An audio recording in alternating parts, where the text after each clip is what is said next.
couple from Minneapolis decided to go to Florida for a long weekend to thaw out during one particularly icy cold winter. They both had jobs and had difficulty coordinating their travel schedules. It was decided the husband would fly to Florida on a Thursday, and his wife would follow him the next day. Upon arriving as planned, the husband checked into the hotel. There he decided to open his laptop and send his wife an email back in Minneapolis. However, he accidentally left off one letter in her address and sent the email without noticing his error. In the meantime, in Houston, a widow had just returned from her husband's funeral. He was a minister of many years who had been called home to glory following a heart attack, died and gone to report in heaven. The widow checked her email, expecting messages from family and friends. Upon reading the first message, she fainted and fell to the floor. The widow's son rushed into the room, found his mother on the floor, and saw the computer screen which read, "To my loving wife." From your departed husband subject, I've arrived. I've just arrived and have been checked in. I see that everything has been prepared for your arrival tomorrow. Looking forward to seeing you then. Hope your journey is as uneventful as mine was. P.S. Sure is hot down here.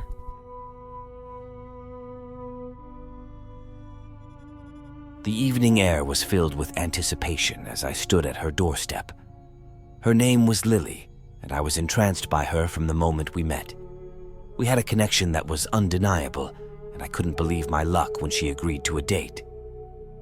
We strolled through the city streets, laughing and sharing stories as if we had known each other for years. The chemistry was electric, and I felt myself falling for her with every passing moment. But beneath my charming exterior, a sinister plan was unfolding. Our laughter echoed as we entered her apartment, the ambiance a stark contrast to the darkness lurking within me. Tonight was the night I would carry out my deadly mission. As she poured us glasses of wine, I knew it was time to put my plan into motion. But as I raised the glass to my lips, a chill ran down my spine. Her gaze was intense, and for a moment I hesitated. Something was different, something I couldn't quite put my finger on. As the liquid touched my lips, I felt a strange sensation wash over me. The room began to spin, and my heart raced in panic. I stumbled, collapsing onto the floor, my limbs betraying me.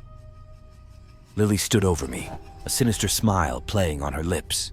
You didn't really think you were the only one with secrets, did you? She purred. As darkness closed in, I realized the truth. Lily was no innocent victim. She was a killer just like me, and now I was the prey. I was just a regular kid, living a simple life in the city. But I had a gift, or perhaps a curse, that set me apart from everyone else. I could see when people were going to die. It wasn't something I could control, and it wasn't something I asked for. Every person had a unique black fog that surrounded them, and when that fog was near, I knew their time was running out. One morning, me and my parents was going out of the city to visit my grandparents in the countryside. The train ride very long, but I enjoy the looking out the windows. As we walked out the door, I was in shock. Everyone had the black fog around them. It was so scary. I didn't understand, but when we got to my grandparents, there was no more fog, but that morning I had screaming. I rushed to the living room and I seen everyone was listening to the radio in tears. I had the reporter said that our city was just hit by a nuclear bomb. Now I understand, my home was gone.